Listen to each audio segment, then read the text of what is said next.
Okay, let's get started with our first actual lesson.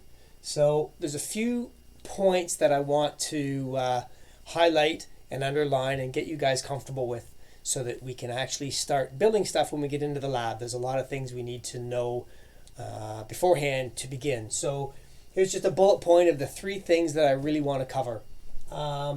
This first one is huge. Okay, if you remember or learned nothing else from me this term, I would say that that's it. The fact that there are 2 separate circuits when we get into figuring out how to build a motor control circuit and get a motor operating.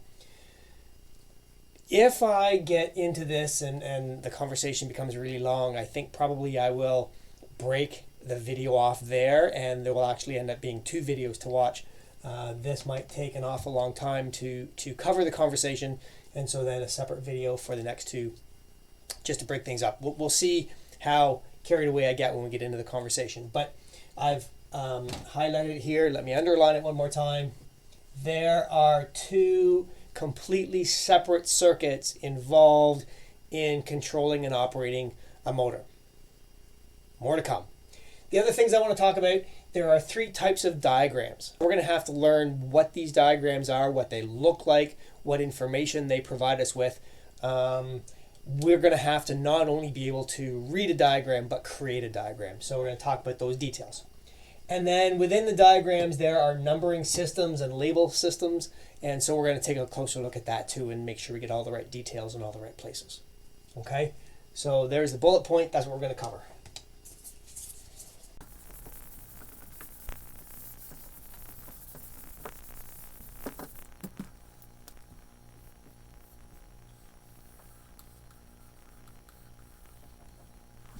Okay, so let's start the conversation right at the beginning. Okay, keep in mind that what we're working ourselves towards is talking about controlling a motor, okay, or controlling a group of motors, perhaps. Okay, but let's start at the beginning. What you did last term. You spent a lot of time learning Ohm's law, doing circuit calculations, parallel and series circuits, but we started right here. A circuit needs what? It needs a power supply to provide the voltage and push the current. Okay, we need some kind of a resistor to control the amount of current that's going to flow through our circuit. And then we need a complete circuit in order to provide the path for that current to flow. And there we go, we have a circuit. Okay, so let's start making some changes. Actually, first of all, I'm going to leave the DC power supply because we are going to be controlling DC motors. So let's leave that as is. So this is a DC voltage. Okay. And so what we're going to do is over here at the other side, we are going to eliminate this resistor and we're going to replace it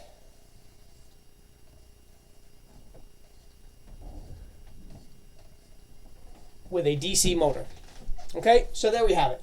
All right, we've now got our circuit, we've upgraded our understanding and our thinking a little bit to move towards our end product, but there it is. The problem is that we have no control here whatsoever. Agreed? We've got a power supply and that's going to cause our motor to spin. Okay? And so what we need to do is we need to give ourselves the ability to control this motor. So placed in series with the motor, we're going to place a switch, on-off switch. Okay? When the switch is open, we don't have a complete path for current to flow. The motor is not operating. When we close the switch, now we have a complete path. Current will flow. It will cause that motor to operate. Okay? There, we're done. That's motor control, so it's not so hard, right? Let's move on. Here's the problem. Let's bring this to the real world, okay? Motors drive industry. Everything we build, everything we create, everything we do in a manufacturing setting, any kind of industrial setting, it's driven by motors, okay? And in those environments, those motors are sometimes extremely big motors. So let's go back here and say that it's actually 600 volts DC that we need to operate that motor, okay? And as a result of the size of the motor and the resistance that it offers to our circuit, okay, I don't know, let's assume that maybe we have 200 amps flowing through that circuit. That's a huge motor. That is a big motor. But it's not unrealistic, okay? 600 volts, 200 amps, big motor. Okay? Consider now the energy at that switch. All right? Ron showed you a video of what happens at a disconnect when it arcs over. And you saw the dummy, and the dummy caught fire, and the cover actually blew right off the disconnect and hit him square in the face. This is what we're talking about. A lot of energy, an awful lot of voltage with the ability to push a great deal of current, a motor that doesn't offer much resistance to that current flow, and we have a massive amount of energy right there. Okay? When we close that switch, we're really taking our lives into our own hands. Okay? So let's go back to the industrial setting. Okay? And we have some guy who's been hired as an operator, and his job is to control a process or the processes, and he does that by turning motors on and off and flipping switches. Okay, more and more of it's automated, of course, but you still got to get things up and running. Okay, so do we want to expose him to that kind of energy? Absolutely not. Okay, and that's only one problem. Here's the next problem. Okay, here's our plant. Okay. Large building, big smokestack. Okay, power line is out here, brings power into the building, in the electrical room. Okay, we've got a control room up here. Here's where our operator sits in his chair all day. Okay, at his console. Maybe there's his console. Okay, sorry, he's got like weird shaped legs and arms and whatnot, but there he is. And the motor sits down here on the shop floor. Okay, consider, you guys did this work last term too. You talked about ampacities. You talked about the size of a wire necessary to carry a particular current. Consider 200 amps. This is going to be a really big wire. Okay, a really big wire. Are we going to run that wire all the way across the plant to our operator and then bring it all the way back across the floor to the motor? That's an awful lot of copper.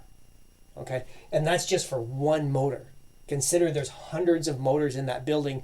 We couldn't possibly afford the copper to run that much conductor. We couldn't fit that much conductor into that operator center off in the corner of the building. It's not going to be practical. Okay, so there's all kinds of reasons why this simple circuit isn't going to cut it for us.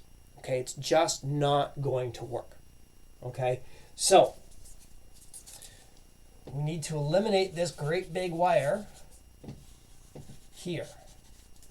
Instead, we're going to bring that wire to the motor right here. Okay, and I've provided some kind of a disconnect, some kind of a control. Okay, we call this a motor starter, and Ron's going to teach you contactors, relays, and motor starters in this week's lesson on Wednesday, but that's what we have here. Okay, and this motor starter is this switch. Okay, so the energy that we're talking about has to be here. All right, and there's going to be some energy at the switch when we open and close it. All right, but this switch doesn't exist here where the controller sits up in the corner office. Okay, instead what we have is a mechanism by which we can control this switch from a different switch. Okay, so within that motor starter, and this is getting a little bit ahead of ourselves because this is part of Ron's lesson this week. Okay, but in theory right now, you should be learning about magnetism and induction. I believe that should be right where you guys are. And so what we're going to do is we are going to create a magnetic field with a coil of wire, and that magnetic field is what is going to pull that switch closed. Okay, so somewhere else we have a power supply, and I'm going to show it as an AC power supply so we can recognize that this is a different power supply than this one. This one's 600 volts DC. This one might be 24 volts AC. And here we have a switch. Okay, This little switch right here, okay, which is at 24 volts, possibly, and there's extremely little current here.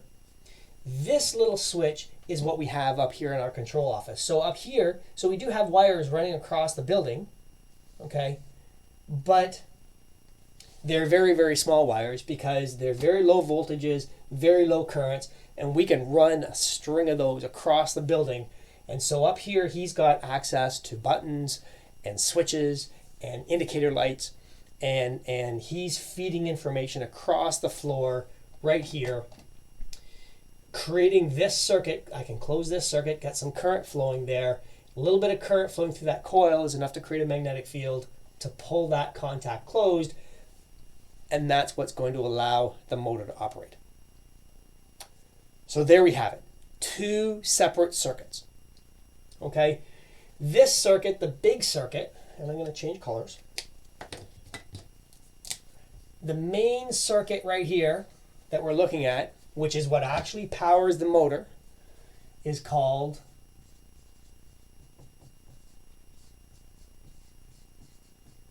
the power circuit.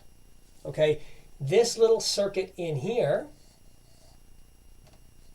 which is what we use, what the controller uses to control the motor, to send information to the motor starter, is called the control circuit. Okay, 2 separate circuits. The power circuit, okay, it's a DC motor, so it's a DC power supply, provides power to the motor.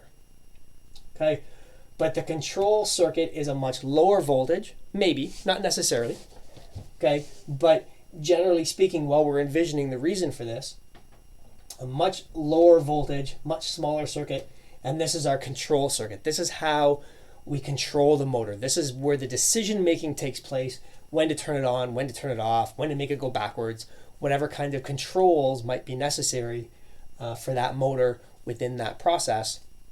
We can make those decisions using the control circuit. So this is a motor control lab. Okay, we are definitely going to make some motor spins, make some motors spin, and we're going to have to build some power circuits to accomplish that. But a great deal of our focus, especially here in the beginning, is going to be about this control circuit. Okay, how do we control that motor? How do we make the decision to make it go, or make it stop, or make it go backwards? Okay, so that's the main underlying theme for us is 2 separate circuits. And if you can wrap your head around that and recognize when we're talking about one and when we're talking about the other, things go really, really smoothly.